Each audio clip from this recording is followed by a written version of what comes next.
नमस्कार साथियों, open man गुरुजी channel में आप लोगों का स्वागत है। निम्मी एमसीक्यू की जो सीरीज थी अपनी आज की 23 नंबर की क्लास है।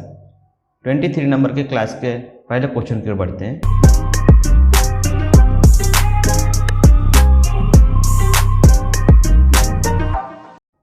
आज का अपना पहला क्वेश्चन है, गैमे में एक अस्थिर है, ठीक है, एक अस्थिर हैंड से उत्पन्न होने वाली दोष का नाम क्या है। जो गैमे जो है क्या है, ये एक वेल्डिंग मशीन के प्रकार है, ठीक है।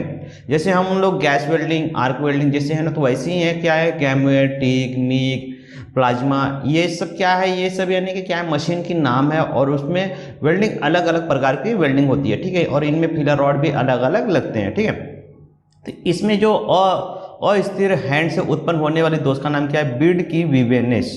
क्या है, बीड की विवेनेस। इसमें क्या होता है, जैसे ये देखो, ये क्या है, बीड की विवेनेस मतलब देख रहे हो यहाँ पे कम ज़्यादा ऐसा दिख रहा है ना, कम ज़्यादा हुआ है ये, इसको यानी विवेनेस कहते हैं। क्या कहते हैं, विवेनेस कहते हैं, ठीक है। तो इसमें क्या होती है, अस्थिर हैंड से, जो अस्थिर मतलब जैसे हम ये हाथ लिए अपन और इसको वेल्डिंग करते आ रहे हैं, अगर हम इसको कम ज़्यादा किए, ऐसे किए, कम ज़्यादा हिलाए, आगे पीछे किए, तो क्या होगा, ये अस्थिर हो गया ना, यानी कि अभी ये स्थिर नहीं है। अगर कोई भी वेल्डिंग आप लोग किए होंगे तो आपको लोग पता होगा कि स्थिर रखते हैं तो परफेक्टली एकदम इलेक्ट्रोड जो है उसकी स्पीड और उसके बीड, उसके रन में सभी यानी क्या होता है, एकदम परफेक्ट होता है, ठीक है। जैसे हम कुछ भी कम ज़्यादा हाथ होत किए तो क्या होगा, वो हमारा बीड बराबर नहीं होता है, कम ज़्यादा उसमें पतला मोटा ऐसे यानी कि बीड की ये हो जाती है, ठीक है। तो उसके बारे में कह रहा है कि हैंड से उत्पन्न होने वाले दोष का नाम क्या है, तो बीड की विवेनेस। उसमें क्या होती है, कम ज़्यादा विवेनेस होती है। तो इसका सही आंसर क्या है, डी, ठीक है। चलो समझ गए होंगे। अभी नेक्स्ट क्वेश्चन की ओर बढ़ते हैं। एक वेल्ड जॉइंट में क्या दोष होता है अगर यह अपर्याप्त ऊष्मा इनपुट से प्रदान किया जाता है, ठीक है। तो इसमें क्या होता है, देखो क्या बोल रहा, अपर्याप्त ऊष्मा यानी कि जो अनलिमिटेड उसमें यानी कि टेम्परेचर दे रहे हैं, तो क्या होगा उसमें पेनिट्रेशन की कमी। जैसे अपर्याप्त जितना यानी कि उसको चाहिए, कम भी और ज़्यादा भी, दोनों में डिफरेंस होता है। अगर कम भी रहेगा तो हमारा परफेक्ट वेल्डिंग नहीं होगा, ज़्यादा भी रहेगा तो भी हमारा मटेरियल में कम ज़्यादा हो जाएगा। तो उसके लिए बोल रहा है कि अपर्याप्त ऊष्मा इनपुट से क्या प्रदान होता है, तो उसमें क्या होता है, पेनिट्रेशन की कमी यानी क्या होता है, वेल्डिंग की कम ज़्यादा उसमें मात्रा होती है, ठीक है। तो सही आंसर हमारा क्या होता है, बी, ठीक है। ये देख रहे हैं पेनिट्रेशन की कमी, यहाँ पे क्या हुआ है, यहाँ पे वेल्डिंग परफेक्टली जो गैप रूट का है वो वेल्ड पूरा नीचे तक नहीं आया है, ठीक है। ये आपको लॉक ऑफ पेनिट्रेशन, ठीक है। चलो नेक्स्ट क्वेश्चन की ओर बढ़ते हैं, समझ में आ गया होगा अभी। कौन सा गैस संयोजक एक स्प्रिंग दोष को कम करेगा और एक मिग मैग वेल्डिंग प्रक्रिया में आर्क स्थिर में सुधार करेगा। कौन सा करेगा, देखो कौन सा गैस संयोजक मतलब कौन सा गैस को मिलाने से हमारे स्प्रिंग दोष में कम होगा और मिग मैग वेल्डिंग में प्रक्रिया में उसका आर्क में सुधार होगा। देखो जो मैंने अभी पहले आपको बताया था, इसमें क्या होगा, मिग मैग टिग और ये जो है ना, इसमें क्या करते हैं, एक ना गैस का ना मिश्रण दिया जाता है। इससे क्या होता है, स्मूथनेस, जो वेल्डिंग की जो स्मूथनेस है वो बढ़ जाती है और आर्क अच्छा होता है, हमारे आंखों को भी उतना इफेक्ट नहीं पड़ता है, स्मूथ चलता है। उसके लिए क्या करते हैं, देखो यहाँ पे अलग अलग गैस का नाम दिया, लेकिन यहाँ पे क्या किया, तीनों को एक साथ मिला दिया है, ठीक है ना। तो हमारा सही आंसर क्या है, तीनों चलते हैं, क्योंकि हम यानी टिग मिग में वो आर्गन भी यूज करते हैं, CO2 भी यूज करते हैं, O2 हमारा यूज तो एसिडेंट में होता ही है, ठीक है। तो इस प्रकार से यानी तीनों इसमें यूज होता है, ठीक है। तो हमारा सही आंसर क्या है, डी, ठीक है। नेक्स्ट क्वेश्चन की ओर बढ़ते हैं। फ्रिक्शन वेल्डिंग में जॉइंट के प्रकार क्या है। देखो फ्रिक्शन वेल्डिंग, इससे पहले भी अपन कई बार इसको फ्रिक्शन वेल्डिंग को पढ़ चुके हैं। फ्रिक्शन वेल्डिंग क्या होता है, ये जो रॉड है इसको यानी वेल्ड करना है, ठीक है। ये रॉड को ऐसे वेल्ड करना है। तो क्या होता है कि फ्रिक्शन वेल्डिंग में एक को जैक ऐसे पकड़ के रखेगा, ठीक है, और दूसरा जो है मूव करेगा इसको, ठीक है ना, और ये यहाँ पे एकदम टच होके मूव करेगा। तो क्या होगा, यहाँ पे जो टच होके जो मूव हो रहा है, तो यहाँ पे क्या होगा, हीट पैदा होगी, हीट पैदा होने के घर्षण के कारण हीट पैदा होगी। उस घर्षण को इतना हीट पैदा किया जाता है कि जब तक ये मेटल क्या होगा, दोनों पिघलने की स्थिति में ना आ जाए, ठीक है, लिक्विड अवस्था में ना आ जाए। जब आ जाएगा लिक्विड अवस्था में तो उसको क्या करते हैं, प्रेस कर दिया जाता है, और रोक दिया जाता है और ठंडा होने के लिए छोड़ दिया जाता है। तो क्या होगा, ये मेटल पिघल के एक दूसरे को जुड़ जाएगा, तो उसको बोलते हैं फ्रिक्शन वेल्डिंग, ठीक है। तो उसमें क्या होता है, बट ज्वाइंट। क्या है ये, बट ज्वाइंट, सी इसका सही आंसर है। उसमें कोई भी ज्वाइंट होगा क्या, नहीं होगा, टी कॉर्नर ऐसा नहीं होगा, क्या होगा, ओनली बट ज्वाइंट, ठीक है। बट ज्वाइंट देखे होंगे आप लोग, ये बट ज्वाइंट है, ठीक है। पाइप हो गया, रॉड हो गया, उसके लिए बट ज्वाइंट होता है। यहाँ पे मैं प्लेट दिखा रहा हूँ, प्लेट की बट ज्वाइंट नहीं होती है, ठीक है, पाइप और इसकी बट ज्वाइंट होती है। ये बट ज्वाइंट के लिए मैंने इसको दिखा दिया कि बट ज्वाइंट ऐसा होता है, दो प्लेटों को या दो सिरे को एक साथ जोड़ने की प्रक्रिया को बट ज्वाइंट कहते हैं, ठीक है।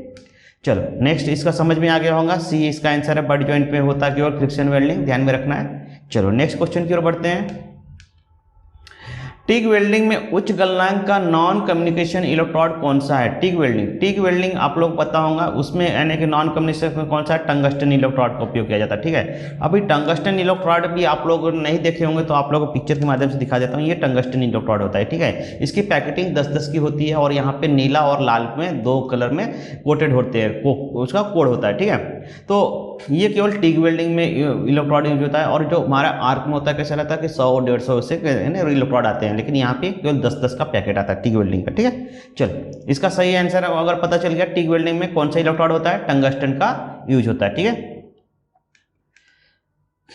किसे गेटवे के रूप में भी कहा जाता है, देखो गेटवे, गैमवे, मीग, टिग, ये सब क्या है, ये वेल्डिंग की मशीन की प्रकार है और ये अलग अलग वेल्डिंग की प्रकार है, ठीक है। ये मशीनें इनकी अलग अलग होती है और इनसे वेल्डिंग भी अलग अलग प्रकार से किए जाते हैं, ठीक है। तो इसका क्या है, टिग का गेटवे से क्या होगा, टिग वेल्डिंग, क्या होगा, टिग वेल्डिंग, ठीक है। चलो ये है गेटवे की मशीन है, ठीक है, टिग वेल्डिंग दिख रहा है, ये 200 एम्पियर की मशीन है, टिग वेल्डिंग, ठीक है। इसमें बाकी भी इक्विपमेंट लगते हैं, केवल ये मशीन दिखाया गया, ठीक है आप लोगों को। चलो नेक्स्ट क्वेश्चन की ओर देखते हैं। हाँ, ये पूछ रहा है कि आप लोग एक पिक्चर दिखा के पूछ रहा है, ये क्या है, ये नोजल है, ठीक है, ये क्या है, नोजल है। और इसमें ये जो भाग है, ये जो भाग पूछ रहा है, ये जो भाग है, ये जो दिख रहा है, ये क्या है, एक्स के रूप में पूछ रहा है, ये क्या है, ठीक है। ये क्या है, ये शील्ड है, क्या है, गैस का, क्या है, ये गैस जो है बाहरी परत से आ रही है, इसको ढक रही है, ये है इसको वेल्डिंग से, इसमें जंगरोधक यानी अशुद्धियाँ कर ना जाए, इसलिए उसको क्या कर रहा है, गैस यानी कि एक कवच उत्पन्न कर रहा है और इसको ढक के कर रहा है, तो इसको बोलते हैं शील्ड, ठीक है। क्या बोलते हैं, शील्ड, ठीक है। इसका सही आंसर बी।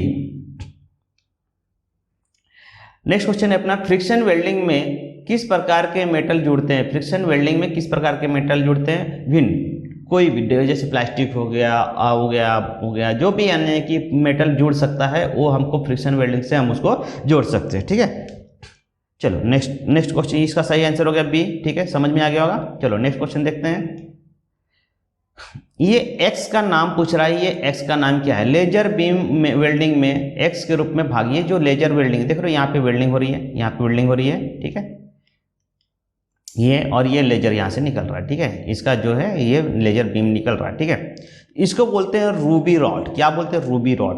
देखो ठीक है, रूबी रॉड जैसे देखो ये हमारा क्या हो रहा है कि ये हमारा पावर ऐसे, ये जो है ना, ये हीट का काम कर रहा है, ठीक है। और ये जो है ये रूबी रॉड है, यहाँ से रे निकल रहा है, ठीक है। तो इसको बोलते हैं रूबी रॉड। देखो ये मशीन का अंदर की भाग को मैं दे दिया और रूबी रॉड लेजर का ये, ठीक है। आप लोगों को ये पूरे पार्ट्स को नाम को एक बार यानी कि एक बार डायग्राम पेन से अपने बुक पे बना लो, नहीं तो आपके सिलेबस में बुक में दिया हुआ है, उसको एक बार देख लेना। हो सकता है कि अभी फिलहाल ये पूछ रहा है, रूबी रॉड के बारे में पूछ रहा है, हो सकता है कि इसके बारे में पूछ ले, हो सकता है कि इसके बारे में भी पूछ ले, ये क्या है, यहाँ पे क्या है, ये क्या है। तो ऐसे आप लोगों को ध्यान में रखेगा, ठीक है। ये लेजर बीम है, ठीक है, जैसे मैं बताया ये लेजर बीम यहाँ से निकल रहा था, ये लेजर बीम है। आप लोगों को पूरा नाम परफेक्टली याद रखना है, ठीक है। एक बार इसको डायग्राम को बनाओगे या नाम दोगे तो याद हो जाएगा, ठीक है। चलो नेक्स्ट, इसका सही आंसर क्या है? रूबी रॉड, ठीक है। लेजर बीम वेल्डिंग में किस क्रिस्टल रॉड का उपयोग किया जाता है? किसका उपयोग किया जाता है भैया? रूबी रॉड का। क्रिस्टल के रूप में किसका उपयोग किया जाता है? रूबी रॉड का, ठीक है। ये है हमारा रूबी, ये अंदर की भाग जो है हमारी क्या है? रूबी, ठीक है। रूबी लड़की का भी नाम होता है, ध्यान देना है, हाँ, वो उसकी बात नहीं हो रही है, ये रूबी रॉड का बात हो रही है। और रूबी हीरे को भी कहा जाता है, ठीक है, जो कठोर होता है, डायमंड। ऐसे यहाँ पे फोकस करना है वाली, नहीं तो आप लोग बोलोगे सर ये रूबी क्या है, तो ये रूबी रॉड है, एक उसकी पार्ट्स का नाम है, ठीक है। चलो नेक्स्ट क्वेश्चन की ओर। लेजर बीम वेल्डिंग में एस के रूप में चिन्हित क्या है? ये जो लेजर बीम अभी आप लोगों को दिखा दिया हूँ, ये क्या है भैया, क्या है ये लेजर बीम है, क्या है लेजर बीम ए, अभी बताया था इससे पहले आप लोगों को, ठीक है। यहाँ से लेजर, ये रूबी रॉड है अंदर का, और यहाँ से क्या हो रहा है, लेजर निकल रही है और यहाँ पे वेल्डिंग हो रही है, ठीक है। चलो नेक्स्ट क्वेश्चन की ओर देखते हैं। लेजर वेल्डिंग का ये हाँ, ये जो लेजर वेल्डिंग है देखो, ये जो निकल रहा है ना रे, ठीक है, इसको बोलते हैं लेजर, और अंदर में रूबी रॉड, ऊपर में, ठीक है। चलो नेक्स्ट क्वेश्चन की ओर बढ़ते हैं। फ्रिक्शन वेल्डिंग द्वारा किस प्रकार के धातु अनुभाग वेल्ड किया जा सकता है? फ्रिक्शन वेल्डिंग में क्या कौन सा किया जाता है? पाइप और गोल्ड रॉड। इससे पहले मैं बता चुका था आप लोगों को, पाइप और गोल्ड रॉड जो है इसको यानी कि वेल्ड किया जा सकता है, अपन प्लेट वगैरह को वेल्ड नहीं कर सकते वहाँ पे, ठीक है। ये देख रहे हो, ये है फ्रिक्शन वेल्डिंग। क्या है ये फ्रिक्शन वेल्डिंग? एक भाग में यहाँ पे इसको रखा गया, दूसरे भाग को इसको ये मूव हो रहा है, और इसको जब तक रेड नहीं होगा और मेटल की पूरा पिघलने की अवस्था में ना आ जाए तब तक इसको घर्षण किया जाता है, उसके बाद इसको प्रेस करके रोक दिया जाता है और ये अपना वेल्ड मेल्ट हो जाता है एक साथ, ठीक है। इसको बोलते हैं फ्रिक्शन वेल्डिंग। चलो नेक्स्ट क्वेश्चन देखते हैं। फ्रिक्शन वेल्डिंग का सिद्धांत क्या है? फ्रिक्शन वेल्डिंग का सिद्धांत क्या है? एक मेबर और दूसरा मेबर घूर्णन की प्रकार। क्या है? एक मेबर उसका क्या रहता है, स्थिर रहता है, एक मेबर उसका स्थिर रहता है, दूसरा मेबर क्या करता है, मूव करता है, ठीक है। इस प्रकार से फ्रिक्शन वेल्डिंग किया जाता है। इसका सही आंसर क्या है? ए, ठीक है। चलो नेक्स्ट क्वेश्चन देखते हैं। हाँ, ये अभी थोड़ा डायग्राम देख लो, इसी क्वेश्चन का देखो, ये क्या हो रहा है, ये यहाँ पे क्या हो रहा है, ये बेंच वाइज के माध्यम से इसको क्या कर दिया गया, फिक्स कर दिया गया, और ये दूसरा क्या कर रहा है, रोटिंग, यहाँ पे दिख रहा है रोटिंग करके दिखाया गया, और ये देखो यहाँ पे रोटिंग होना चालू हो गया, यहाँ पे मेटल पिघल गया और यहाँ पे वेल्ड हो गया, ठीक है। 4 स्टेप में आप लोगों को दिखा दिया गया है ये समझने के लिए, ठीक है। चलो नेक्स्ट क्वेश्चन की ओर देखते हैं अपन। ये एक्स का रूप पूछ रहा है, फ्रिक्शन वेल्डिंग में एक्स का रूप क्या है? तो ये भैया ये क्या है, गैर घूर्णन पाइप। क्यों? क्योंकि यहाँ पे क्या हो रहा है, फिक्स हो रहा है, देख रहे हो, ये क्या हो रहा है, फिक्स है, और ये क्या है, ये मोटर है, क्या है, ये मोटर है, रोटर है, ठीक है। ये दिख रहा है, ये राउंड दिखा रहा है, यहाँ पे राउंड दिखा रहा है ब्लैक से, ये क्या करना, घूर्णन की का सिंबल दिखा रहा है, ये घूम रहा है और ये फिक्स है, इसको क्या कर बोलेंगे, गैर घूर्णन नॉन रोटिंग पाइप। क्या है? नॉन रोटिंग पाइप, ठीक है, गैर घूर्णन पाइप, ठीक है। समझ में आ गया होगा। ये है, ये हमारा नॉट, और ये हमारा घूर्णन वाला है, ठीक है, रोटेट वाला है, ठीक है, ये हमारा नहीं घूमने वाला है। चलो नेक्स्ट क्वेश्चन की ओर बढ़ते हैं। किस वेल्डिंग प्रक्रिया में बाहरी ऊष्मा का आपूर्ति का आवश्यक नहीं होती है? किस वेल्डिंग में, किस में होती है भैया? फ्रिक्शन वेल्डिंग में। इसमें कोई बाहरी आवश्यकता होती है क्या? नहीं होती। ना इलेक्ट्रोड की आवश्यकता है, ना गैस की आवश्यकता है, ना बिजली की तो आवश्यकता है, ठीक है। केवल क्या करना है हमको, घूर्णन की आवश्यकता करना, उसमें कोई भी ऊष्मा टेम्परेचर की आवश्यकता नहीं होती है, वो खुद ही टेम्परेचर क्या करता है, बनाता है, ठीक है ना। ये बोल रहा है ना बाहरी ऊष्मा, वो क्या करता है, जैसे मूविंग करेगा, ये घूमेगा तो क्या होगा, गर्म हीट खुद ही उत्पन्न होगी और उसमें से वेल्ड हो जाएगा, ठीक है। चलो ये जैसे यही था अपना गुर, ठीक है। उच्च दाब लगाने से किस धातु की कौन सी अवस्था फ्रिक्शन वेल्डिंग पूरी हो जाती है? किसकी होती है भैया? प्लास्टिक वेल्डिंग की। किसकी होती है? अगर हम किसी भी प्लास्टिक को अगर प्रेस करते हैं दबा के, उसमें थोड़ी सी उष्णता मिलती है, हैमर से प्लास्टिक को ऐसे रखो और हथौड़ी से मारो, ऑटोमेटिकली वो जुड़ जाएगा, ठीक है ना। तो क्या बोल रहा उच्च दाब लगाने से, बोल रहा है ना उच्च दाब लगाने से किस धातु की अवस्था फ्रिक्शन वेल्डिंग को पूरा कर देती है? तो क्या कौन सी करेगी? प्लास्टिक। लोहे को मारोगे तो नहीं होगा, तो प्लास्टिक को ऐसे रख के मारो, वो चिपक जाएगा, ठीक है, तो उसको बोलते हैं प्लास्टिक वेल्डिंग, ठीक है। चलो समझ में आ गया होगा। ये हमारा प्लास्टिक वेल्डिंग देख रहे हो, प्लास्टिक पार्ट, यहाँ से हम क्या कर रहे हैं, उसको प्रेस कर रहे हैं, तो यहाँ पे वेल्ड हो गया, ठीक है। चलो गेटवे का पूर्ण रूप क्या है? गेटवे का पूर्ण रूप क्या है? Gas tungsten arc welding. क्या है? गैस टंगस्टन आर्क वेल्डिंग, सी इसका सही आंसर है, ठीक है। गेटवे का पूर्ण रूप यानी कि पूरा उसका फुल फॉर्म पूछ रहा है। गेटवे का फुल फॉर्म क्या है भैया? गैस टंगस्टन आर्क वेल्डिंग, ये आपको ध्यान में रखना है, सी इसका सही आंसर है। और ऑप्शन ऊपर नीचे हो सकता है, इसलिए आप लोग क्या करना है कि उसका फुल फॉर्म ही याद रखना है। गेटवे का full form gas tungsten arc welding, ऐसे याद रखो, गैस टंगस्टन आर्क वेल्डिंग, 2-3 बार रट्टा मारो, ये बिल्कुल याद हो जाएगा, ठीक है।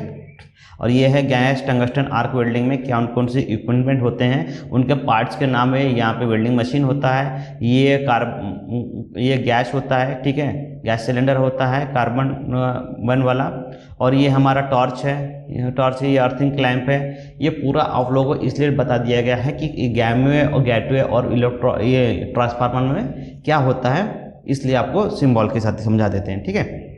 चलो नेक्स्ट में देखते हैं, टिग वेल्डिंग प्रक्रिया द्वारा एसएस वेल्डिंग के लिए DCNE सेट इलेक्ट्रोड का टिप कोण क्या होना चाहिए, 60 डिग्री होना चाहिए, इसका 60 डिग्री होना चाहिए, ठीक है। इसको बस आप लोगों को रट्टा मारना है, क्योंकि मान लीजिए जब आप लोग टिप जो पकड़ते हो, इलेक्ट्रोड जो पकड़ते हो, वेल्डिंग जब करते हो, तो आप लोगों को डिग्री उस समय ध्यान में रहता है। यहाँ पे आप लोगों को डिग्री ऐसे दिखा देता हूँ, देखो ये वेल्डिंग हो रही है, वर्क प्लेस यहाँ पे वेल्डिंग हो रही है, जो ये डिग्री है, ये जो पकड़ने का जो दिशा है, इसको यानी कितनी डिग्री पे होना चाहिए, ये डिग्री 60 डिग्री पे होना चाहिए। अभी देखो ये दोनों में ये DCEP में भी ध्यान रखना है, DCEN में भी, दोनों डिग्री में हमारा, अगर दोनों में से कोई भी क्वेश्चन पूछता है तो हमारा दोनों 60 डिग्री होता है, ठीक है। चलो नेक्स्ट क्वेश्चन की ओर बढ़ते हैं।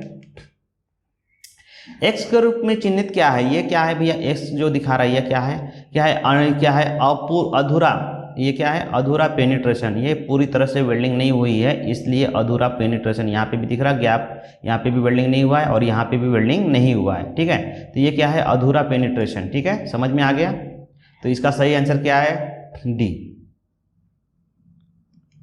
इसका सही आंसर क्या है, डी। नेक्स्ट क्वेश्चन की ओर देखते हैं। फ्रिक्शन वेल्डिंग प्रक्रिया में गर्म स्रोत को क्या है, फ्रिक्शन वेल्डिंग प्रक्रिया में गर्मी का स्रोत क्या है भैया, ये यांत्रिक घर्षण है। क्या है, यांत्रिक घर्षण, जो बोलते हैं ना मैकेनिकल एनर्जी जो है, उसमें क्या हो रहा है, घर्षण हो रही है, उससे हमारा क्या हो रहा है, हीट उत्पन्न हो रही है और वो वेल्ड हो रहा है, ठीक है।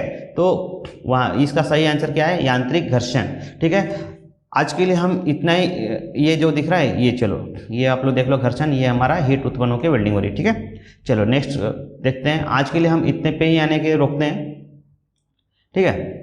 और यह जो हमारा CSTA लॉन्च पैड है, जो चैनल है, अभी आप लोगों का वेल्डर जो ट्रेड है ITI का, ये आप लोगों का लमसम खत्म होने पे आ रहा है, ठीक है। अभी और 4-5 क्लास बचे, इसके बाद आप लोगों का जुलाई महीने में एग्जाम हो जाएगा, और जिसका एग्जाम बहुत अच्छा जाए, मैं आशा करता हूँ सभी का अच्छा जाए, क्योंकि हमने तो अपनी तरफ से पूरी मेहनत किए हैं, आप लोगों के लिए वीडियो और समझा दिए हैं, और हर एक क्वेश्चन को लिया। ऐसा नहीं है कि एक भी क्वेश्चन हमने यानी कि छोड़ दिया, क्विट कर दिया है, ऐसा नहीं, सभी क्वेश्चन को लिया है सीरियल नंबर से, और इसमें से पेपर आप लोगों का बनेगा।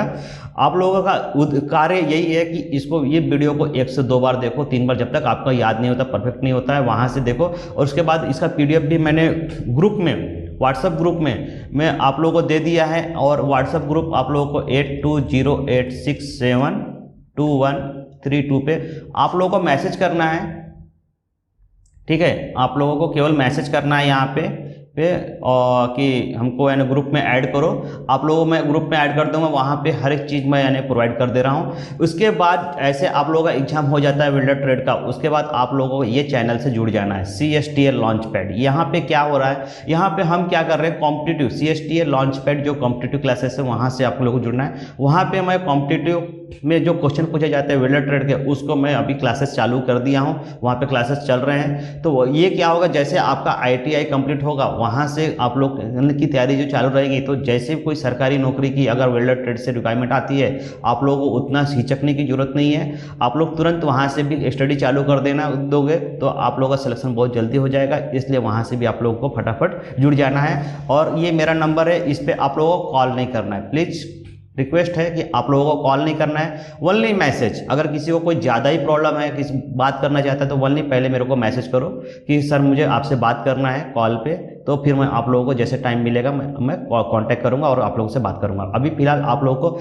इस नंबर पे केवल मैसेज करना है। मैं आप लोगों को एक वेल्डर के ग्रुप बना दिया हूं, यानी जितने सभी बच्चे हैं कहीं कोई भी राज्य के हो वहाँ पे जोड़ रहे हैं, क्योंकि जितनी भी रिक्वायरमेंट्स आएगी, अप्रेंटिसशिप आएगा, रिक्वायरमेंट्स आएगा, मैं आप लोगों को वहाँ पे अपडेट देते जाऊँगा, ठीक है, ग्रुप के माध्यम से। और वहाँ से आप लोग मेरे से चैटिंग भी कर सकते हो। मैं वहाँ पे ब्लॉक नहीं किसी को किया हूँ, सभी जन कर सकते हैं चैटिंग, लेकिन बस एजुकेशन के रिलेटेड ही बात करना है, ठीक है। आज के लिए हम इतने पर रुकते हैं, धन्यवाद।